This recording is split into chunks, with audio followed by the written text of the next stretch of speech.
வாழ்வின் ஒளி உன் வார்த்தை, வழியை விலக விழுந்தேன்.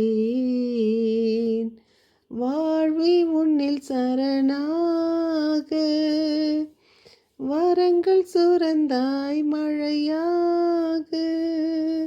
வானம் போன்ற உந்தன் அன்பில் வாழும் ஜீவன் நான்.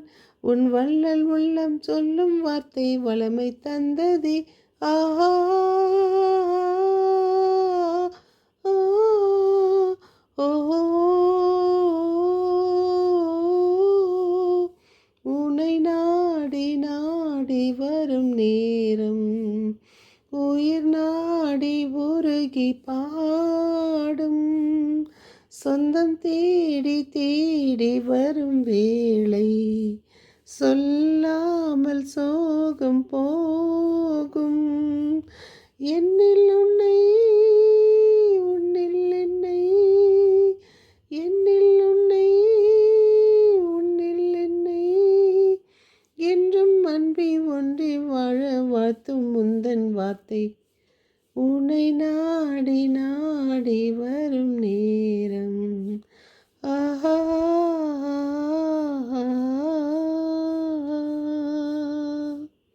என் இனிய உறவுகளே, நாம் இன்று 4/2/25 இருக்கின்றோம். இன்று புனித ஜான் த பிரிட் அவருடைய நினைவு நாளும் கூட. நாம் தொடர்ந்து வாசித்து கொண்டு வருகிற சங்கீத தொடர்ச்சி. ஆவியானவர் நம்மை வழி நடத்தி வருகிறார் அன்னையின் அன்போடு. 71, 7, 8, 9. பலருக்கு நான் புதிராய் காணப்படுகின்றேன். என் நாவில் உள்ளதெல்லாம் உம் புகழே. நாளெல்லாம் நான் பேசுவது பெருமையே. முதிர் வயதில் என்னை தள்ளிவிடாதேயும், என் ஆற்றல் கொன்றும் நாளில் என்னை கைவிடாதேயும். இன்றைய வாசகம் எபிரேயர் 12:1-4. நமக்கு குறிப்பிட்டுள்ள பந்தயத்தில் மன உறுதியோடு நம்பிக்கையை தொடங்கும் வழி நடத்துவரும் அதை நிறைவு செய்வருமான இயேசுவின் மீது நம்முடைய கண்களை பதிய வைப்போம். இன்றைய தூய நற்செய்தி வாசகம் யோவான் 12:24-26. அக்காலத்தில் இயேசுவை தேடி வந்த சிலர் அவரோடு இருந்தனர். அவர் சீடர்களுக்கு கூறியது, அவர் கோதுமை மணி மண்ணில் விழுந்து மடியாவிட்டால் அதனுடைய பலனை தராது. விளைச்சலை மடிந்தால்தான் அது அதனுடைய விளைச்சலை அளிக்கும் என்று.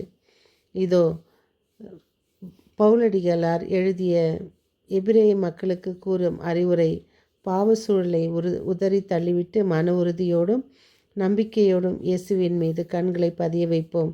இன்று விழா கொண்டாடும் மறைசாட்சி புனித அருளானந்தர் ஜான் த பிரிட்டோ மன உறுதியோடும் தமிழகம் வந்து நம்பிக்கையோடும் நற்செய்தி அறிவித்தார்.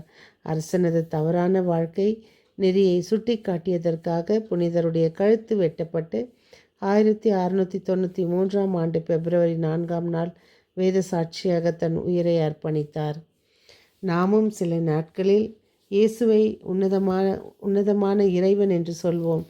ஆனால் அவர் மீது நம்பிக்கை வைக்கிறோமா? நம்முடைய கண்களை அவர் மீது பதிய வைக்கிறோமா?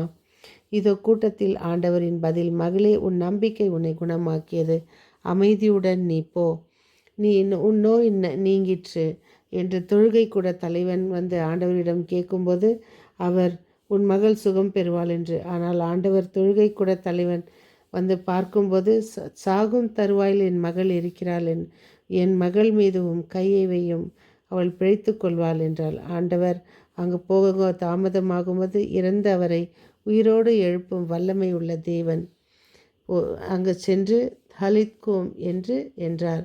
உடனே சிறுமி, நான் உனக்கு சொல்கிறேன், எழுந்திடு என்பது பொருள். இதை யாருக்கும் தெரிவிக்கக்கூடாது என்று கண்டிப்பாக கட்டளையிட்டார். அவருக்கு உணவு கொடுங்கள் என்று உணவும் கொடுத்தார்.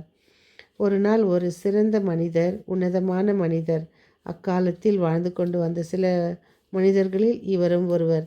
இவர் வீடு மிக பெரியது.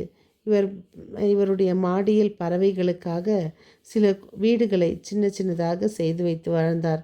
எந்த விதமான பறவையும் அந்த கூண்டில் போய் தங்கி வாழலாம் என்ற நம்பிக்கையோடு பறவைகளும் செல்லும், அங்கு தங்கும். அங்கும் இங்குமாக அவர்களுக்கு உணவு கிடைக்கும். தண்ணீர் வைப்பார், உணவு வைப்பார். இதே போல் ஒரு புறா ஒரு நாள் அந்த கூண்டில் போய் தங்கியது. அந்த மனிதரை வாழ்த்தி, நல்ல மனிதர் நமக்காக வைத்திருக்கிறாரே என்று அங்கு அது சென்றது.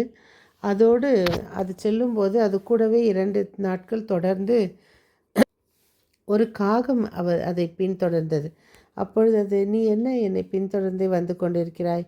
உனக்கும் எனக்கும் என்ன என்று? நான் தினம் போய் என்னுடைய தேவையான உணவை சுவைக்கிறேன், உனக்கு என்ன என்று.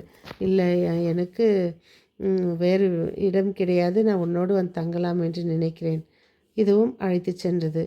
அங்கு தங்க நினைக்கும் பொழுது மறுநாள் காகம் திட்டமிட்டது, இந்த சமையல்காரன் பக்கத்து வீட்டில் நல்ல சமைப்பதை பார்த்து இன்று எனக்கு உடம்பு சரியில்லை, நான் வெளியே போகவில்லை என்று.